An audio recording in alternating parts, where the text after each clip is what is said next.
बहुत सारी जिज्ञासाएं हैं पीथमपुर को लेकर। अखबारों के माध्यम से और समय समय पर अलग अलग फोरम पर आपने जो वक्तव्य दिए उससे कुछ तो हमें जानकारी मिली, लेकिन अब चूंकि मामला अंतिम दौर में आ रहा है, मुझे लगता है कि हाईकोर्ट का आदेश था कि 1.5 महीने के अंदर हमारे ऑर्डर का कंप्लायंस करें, तो मामला लगभग अंतिम दौर में आ रहा है। ऐसी स्थिति में बहुत सारे ऐसे विषय हैं जिसमें हमारे साथियों की जिज्ञासा और बहुत सारे ऐसे विषय जिसमें आप भी हमारे साथियों का ध्यान आकर्षित करना चाहेंगे, तो मैं आदरणीय दीपक सिंह साहब का और दीपक सिंह साहब के साथ आई पूरी टीम का इंदौर प्रेस क्लब की ओर से स्वागत करता हूं और उम्मीद करता हूं कि बहुत ही सार्थक संवाद होगा। पीथमपुर में यूनियन कार्बाइड के कचरे के निपटान को लेकर जो तरह तरह की भ्रांतियां हैं, उस पर भी कहीं ना कहीं इस संवाद के बाद उन भ्रांतियों पर भी विराम लगेगा, ऐसा मेरा मानना है। मैं इंदौर प्रेस क्लब के उपाध्यक्ष प्रदीप जोशी से आग्रह करूंगा कि वे दीपक सिंह साहब का स्वागत करें, क्योंकि आप तो सर हमारे घर के ही हो, लेकिन हम स्वागत की इस औपचारिकता को तो पूरा करना जरूरी है। तो आप स्वागत करें, उसके बाद फिर सर अपनी बात कहेंगे और फिर जो भी इस विषय से संबंधित, आज मेरा ऐसा मानना है कि हम इस संवाद को इसी विषय पे केंद्रित रखें तो उसकी सार्थकता ज्यादा रहेगी। तो मैं पुनः सर का स्वागत करता हूँ और सर पहले अपनी बात कहेंगे, उसके बाद फिर हम इस संवाद पर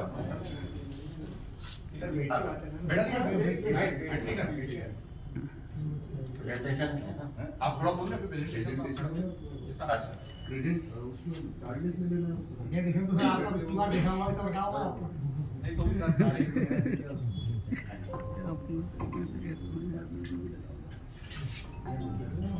धन्यवाद तिवारी जी।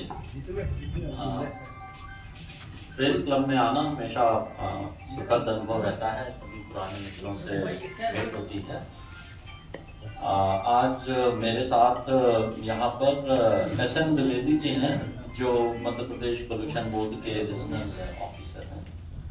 डॉक्टर रुबीना हैं, जो हेड ऑफ द डिपार्टमेंट हैं DABB में, जो पर्यावरण संबंधी विषयों को पढ़ाती हैं। और मेरे साथ डॉक्टर पटेल हैं, जो पहले डायरेक्टर मेडिकल एजुकेशन रहे हैं, मेडिकल कॉलेज सागर के डीन रहे हैं, वर्तमान में इंडेक्स मेडिकल कॉलेज के डीन हैं। और SDM पीथमपुर हैं प्रमोद, ये लोग मेरे साथ हैं।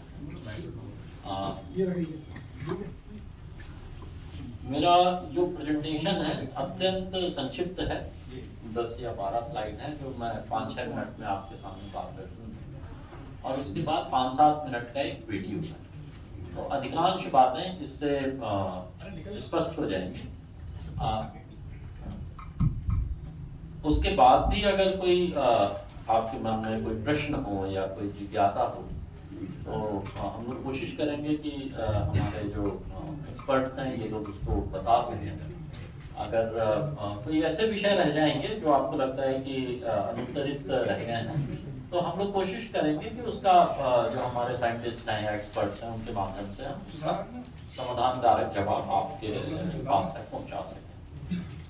ये एक छोटा सा प्रेजेंटेशन है।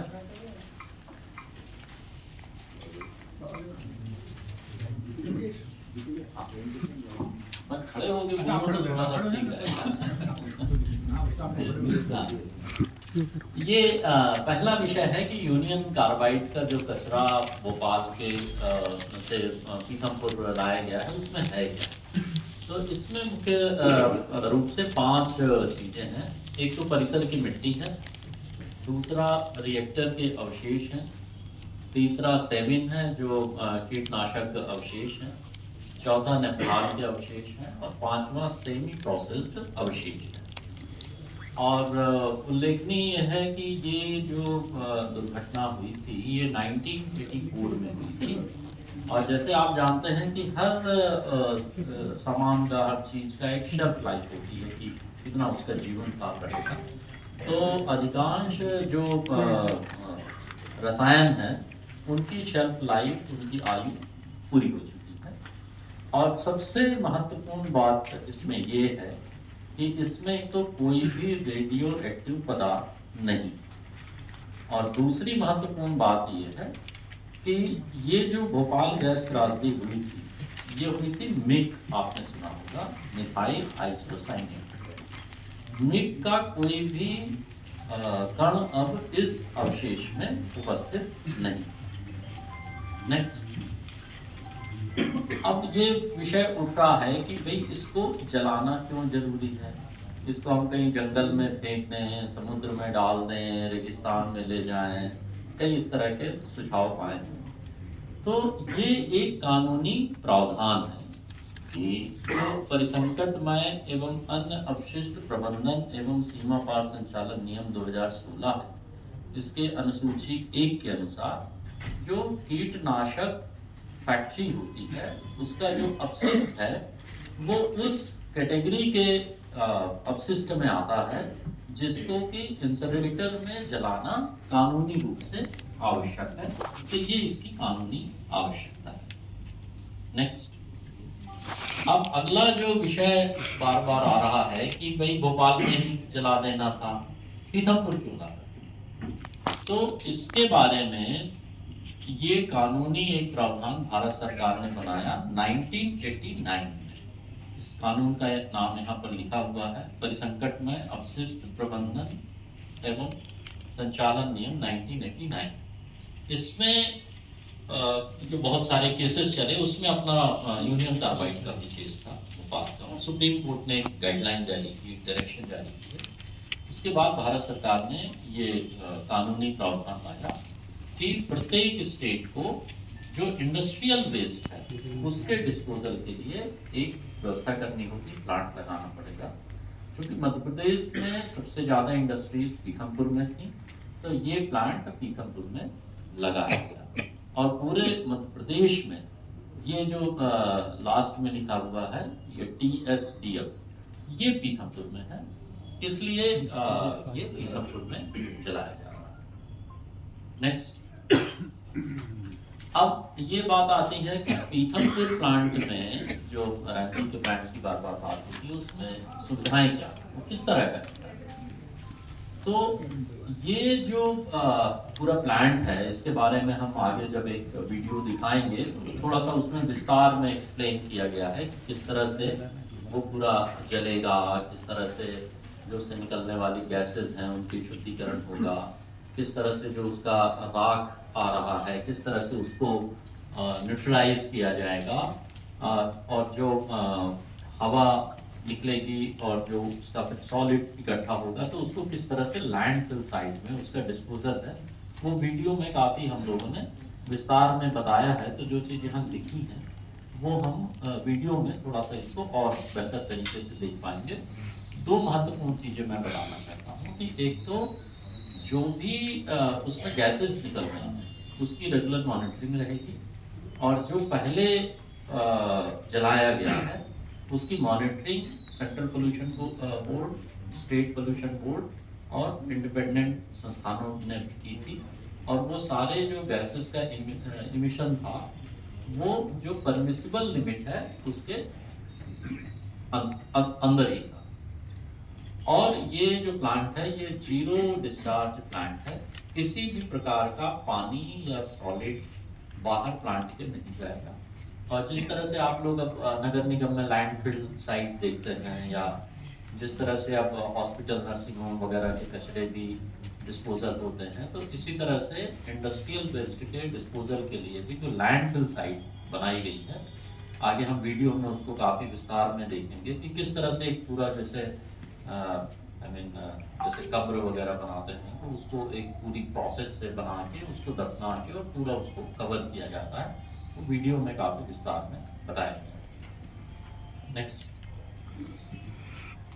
जो इसमें बेसिकली वो डिटेल्स हैं कि क्या क्या उसमें, जैसे स्प्रे ड्रायर है, मल्टी साइक्लोन है, ड्राई स्क्रबर है, बैक फिल्टर, वेट स्क्रबर, ये सब चीज़ें जो हैं वो जो पूरी प्रोसेस है उसमें टॉक्सिक चीज़ें एटमॉस्फेयर में ना जाएं उसके लिए पूरे ये उपकरण है।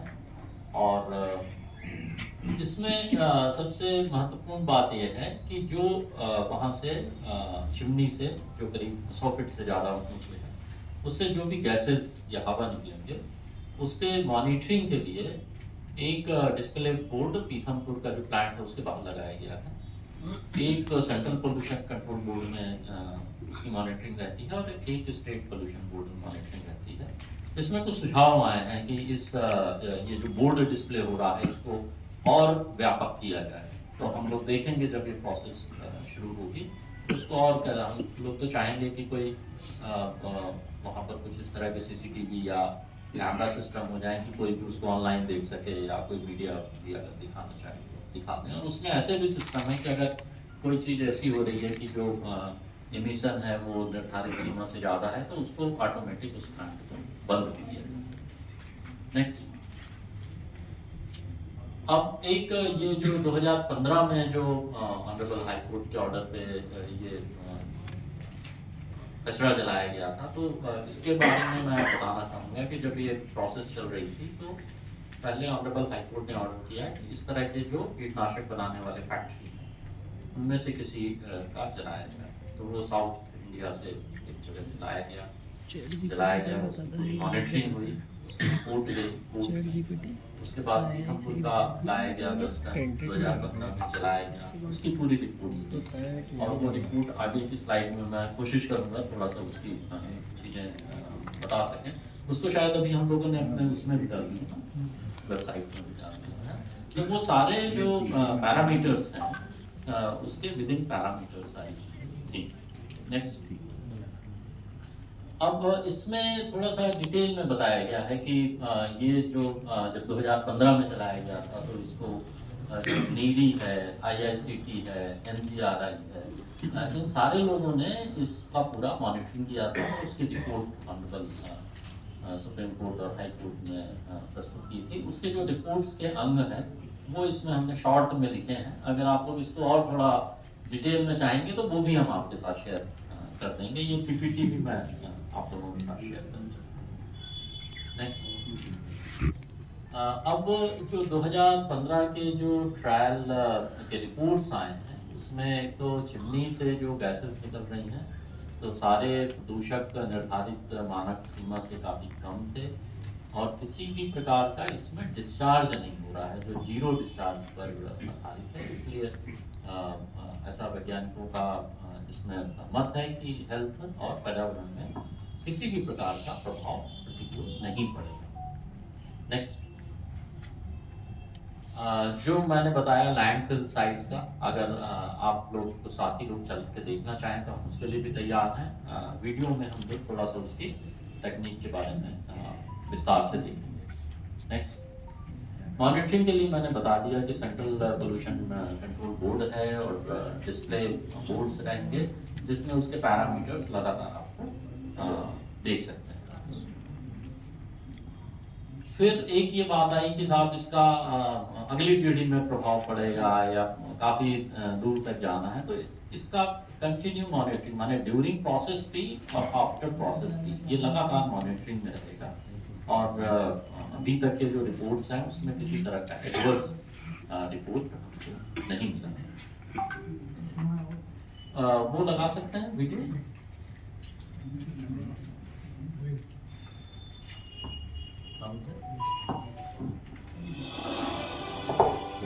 आज पीथमपुर और उससे लगे क्षेत्र की जनता के मन में पहला सवाल ये है कि यूनियन कार्बाइड प्लांट के कचरे में क्या है, जिसका उत्तर है कीटनाशक उत्पादन करने वाले यूनियन कार्बाइड प्लांट परिसर से निकले कचरे में मुख्य रूप से 5 प्रकार के रासायनिक अवशेष हैं। परिसर में एकत्रित दूषित मिट्टी, रिएक्टर के अवशेष, सेविन कीटनाशक अवशेष, नेफ्थॉन अवशेष तथा सेमी प्रोसेस्ड अवशेष। वैज्ञानिक प्रमाण के अनुसार 40 वर्ष के लंबे समय में इस कचरे से सेविन और नेफ्थॉन दोनों रसायनों का प्रभाव अब लगभग नगण्य हो चुका है। भोपाल गैस त्रासदी का मुख्य कारण मिथाइल आइसोसाइनेट गैस भी थी। तो सबसे महत्वपूर्ण बात यह है कि इस ठोस कचरे में उस गैस का कोई अस्तित्व नहीं है, न ही किसी प्रकार के रेडियो एक्टिव कण हैं। तो ये संशय यहीं समाप्त हो जाता है। अब जनमानस में दूसरा प्रश्न ये उठता है कि फिर इस कचरे को जलाना क्यों आवश्यक है। वो इसलिए कि किसी भी प्रकार के पेस्टिसाइड उद्योग से उत्पन्न होने वाले कचरे ऐसे पदार्थ होते हैं जिनका परिसंकटमय एवं अन्य अपशिष्ट प्रबंधन एवं सीमा पार संचलन नियम 2016 के अनुसार तय विधि तथा वैज्ञानिक तरीके से निपटान करना अनिवार्य है। और यूनियन कार्बाइड का कचरा भी इसी श्रेणी में आता है। इसीलिए इसे भी नियम के अनुसार तय विधि तथा वैज्ञानिक तरीके से भस्मक में जलाना अनिवार्य है। यदि भोपाल गैस त्रासदी नहीं भी होती तो भी इस कचरे को इसी पद्धति से निष्पादन करना ही होता। अब आप सोच रहे होंगे कि फिर इस कचरे को भोपाल में ही नष्ट क्यों नहीं किया गया या पीथमपुर में ही क्यों जलाया जा रहा है। इसका उत्तर सीधा और वैज्ञानिक है।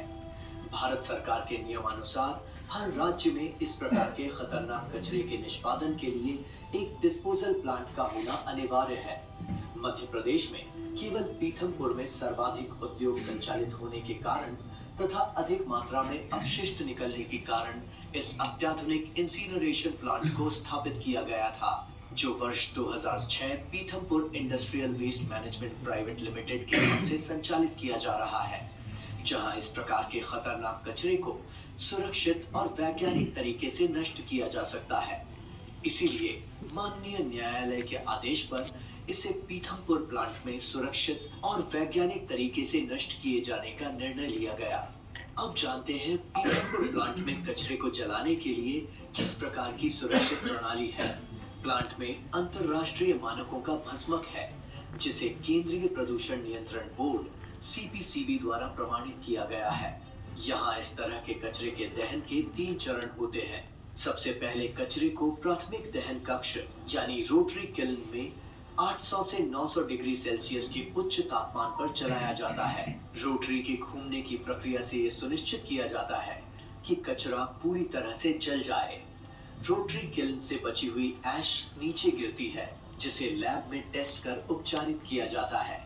फिर वैज्ञानिक पद्धति से निर्मित सिक्योर तथा लीक प्रूफ लैंडफिल साइट पर सुरक्षित तरीके से लैंडफिल में दफनाया जाता है। यह संपूर्ण प्रक्रिया जीरो डिस्चार्ज पर आधारित है। यह स्थान पूर्णतः लीक प्रूफ है, जिसके चलते राख या अवशेष का कोई भी कण भूजल या मिट्टी में प्रवेश नहीं कर सकता।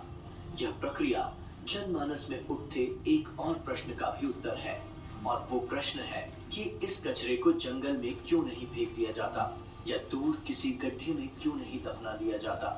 जैसा कि हम जान चुके हैं, इस कचरे को जंगल में फेंक देना या दूर किसी गड्ढे में दफना देना सही समाधान नहीं है। इससे मिट्टी और पानी दूषित हो सकते हैं। इसलिए अब इस कचरे को नष्ट करने के सही और सुरक्षित तरीके के दूसरे चरण के बारे में जानते हैं। जब कचरा जलता है तो उससे निकलने वाली गैसों को फ्लू गैस कहा जाता है। फ्लू गैस को सबसे पहले वर्टिकल सेकेंडरी कंबस्शन चेंबर यानी द्वितीयक दहन कक्ष में भेजा जाता है, जहां इसका तापमान 1100 से 1200 डिग्री सेल्सियस तक मेंटेन किया जाता है। यहां डीजल बर्नर की मदद से फ्लू गैस में बचे हुए अधजले कणों को पूरी तरह से जला दिया जाता है।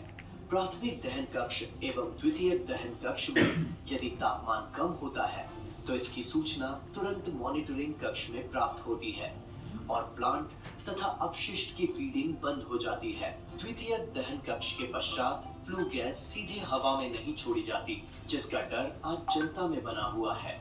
सच्चाई ये है कि इन गैसों को प्लांट के अंदर कई स्तरों पर साफ किया जाता है।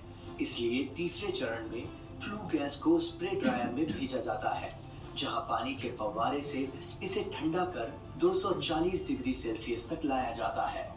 तापमान में त्वरित गिरावट इसलिए की जाती है ताकि गैस में दोबारा किसी भी तरह के हानिकारक रासायनिक तत्व न बने। इसके बाद फ्लू गैस को साफ करने के लिए सबसे पहले मल्टीसाइक्लोन नामक मशीन से गुजारा जाता है। यहाँ गैस को घुमाकर उसमें से भारी कणों को अलग कर दिया जाता है। इसके बाद गैस ड्राई स्क्रबर से पास होती है, जहाँ पर चूना, एक्टिवेटेड कार्बन और सल्फर के मिश्रण का स्प्रे किया जाता है, जिससे सल्फर डाइऑक्साइड, डाइऑक्सिन और मरकरी फ्लू गैस से पृथक होती है। इसके पश्चात फ्लू गैस बैक फिल्टर से गुजरती है, जहां इसमें उपस्थित ठोस कण छन जाते हैं एवं साफ हुई फ्लू गैस आगे बढ़ती है और वेट स्क्रबर में जाती है, जहां कास्टिक सोडा के घोल का स्प्रे होता है। ये प्रक्रिया गैस से सभी एसिडिक तत्व जैसे SO2, SO3 और HCl को न्यूट्रलाइज करती है। इन सभी चरणों के उपचार के बाद फ्लू गैस को 35 मीटर ऊंची चिमनी से बाहर छोड़ा जाता है। इस चिमनी में सेंसर लगे होते हैं जो गैस की गुणवत्ता की लगातार निगरानी करते हैं। एक प्रश्न यह भी है कि इस मॉनिटरिंग की जानकारी आम जनता को कैसे होगी। तो इस चिमनी से निकलने वाली गैस व तत्वों की मॉनिटरिंग के परिणाम केंद्रीय प्रदूषण नियंत्रण बोर्ड एवं मध्य प्रदेश प्रदूषण नियंत्रण बोर्ड के सर्वर पर ऑनलाइन प्रदर्शित होते हैं। साथ ही इंसिनरेटर प्लांट के मुख्य गेटर पर लगे डिस्प्ले बोर्ड पर भी प्रदर्शित होते हैं, जिसका अवलोकन आम जनता द्वारा भी किया जा सकता है। 2015 में भी इसी कचरे को सैंपल के रूप में यहाँ जलाया गया था। अब आप सोच रहे होंगे कि उसके क्या परिणाम थे। इस प्लांट में इसी पद्धति से 2013 में हिंदुस्तान इंसेक्टिसाइड लिमिटेड कोच्चि केरल और 2015 में यूनियन कार्बाइड के इसी कचरे का सफल और सुरक्षित निपटान किया जा चुका है। सभी प्रक्रियाएं केंद्रीय प्रदूषण नियंत्रण बोर्ड सीपीसीबी द्वारा प्रमाणित थी, जिन्हें सुप्रीम कोर्ट ने संतोषप्रद माना था। 2015 की वैज्ञानिक रिपोर्ट के अनुसार ये कचरा जलने पर चिमनी से ठोस कण, hydrogen chloride gas, sulphur dioxide, carbon monoxide, carbon dioxide, nitrogen oxide, dioxide, furan गैसें, cadmium, thallium, mercury, strontium, arsenic जैसे पदार्थ निकलते तो हैं, लेकिन इनकी मात्रा निर्धारित मानक सीमा से बहुत ही कम होती है। इस सारे स्पष्टीकरण के बावजूद अगर आपके मन में प्रश्न है कि कचरा जलाने का पर्यावरण और स्वास्थ्य पर क्या प्रभाव होगा, या कचरा जलाने का प्रभाव क्या कई वर्षों बाद तक भी हो सकता है, तो उत्तर है कि ये प्लांट केंद्रीय प्रदूषण नियंत्रण बोर्ड सीपीसीबी और अंतर्राष्ट्रीय मानकों के तहत काम करता है। 2015 के ट्रायल रन के अनुसार चिमनी से उत्सर्जित प्रदूषक निर्धारित मानक सीमा से काफी कम मात्रा में पाए गए। कचरे के निपटान की प्रक्रिया जीरो डिस्चार्ज पर आधारित है, इसलिए इसका जल, मिट्टी और वायु की गुणवत्ता पर कोई विपरीत प्रभाव नहीं पड़ेगा। दूसरा उत्तर है, कचरा जलाने का जलवायु और स्वास्थ्य पर कोई दीर्घकालिक असर भी नहीं होगा। इस बात की पुष्टि भारत के सर्वोच्च वैज्ञानिक संस्थानों ने की है, जिस पर सर्वोच्च न्यायालय ने भी संतोष जताया है। साथ ही प्लांट की तथा आसपास के क्षेत्र के जलवायु की निरंतर वैज्ञानिक निगरानी जारी रहेगी। मध्य प्रदेश सरकार प्रदेश के हर एक नागरिक के स्वास्थ्य के प्रति सजग और संवेदनशील है। शासन के लिए प्रत्येक नागरिक का जीवन अमूल्य है। शासन का उद्देश्य न केवल इस कचरे को सुरक्षित तरीके से नष्ट करना है, बल्कि ये सुनिश्चित करना भी है कि इसका रहवासियों के स्वास्थ्य और पर्यावरण पर कोई बुरा प्रभाव न पड़े। इस प्रक्रिया में हर कदम वैज्ञानिक आधार पर लिया जा रहा है और विज्ञान का उद्देश्य सत्य को जानना और जीवन को बेहतर बनाना है। जानकारी का अभाव भय को जन्म देता है, लेकिन ज्ञान या जानकारी भय और अफवाहों को नष्ट कर देती है। तो इस सत्य को जाने व अफवाहों पर ध्यान न दें। निश्चिंत रहें, शासन रहवासियों और पर्यावरण की सुरक्षा के लिए पूरी तरह प्रतिबद्ध है।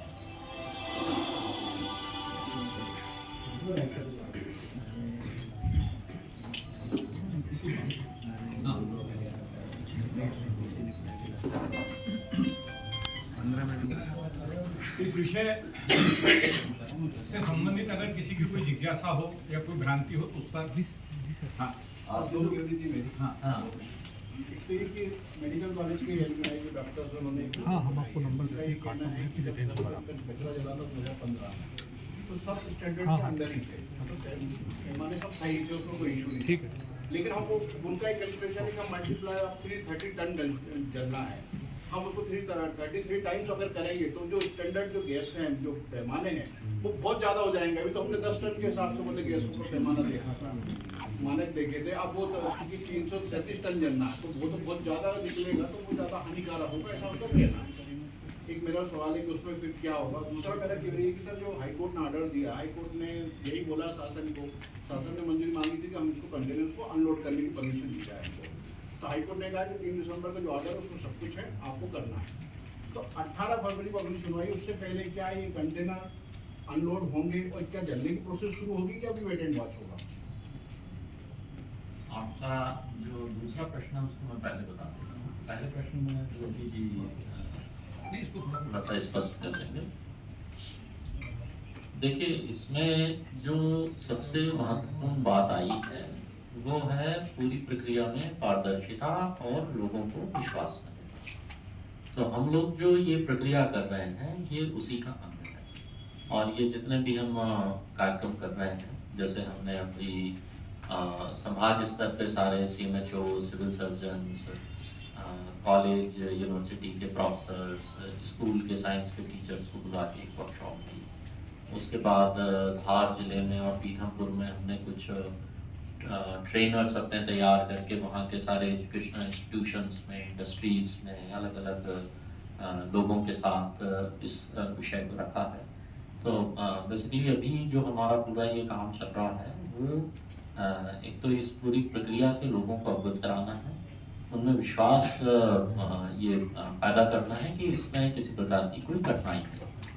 तो ये सारी रिपोर्ट नेक्स्ट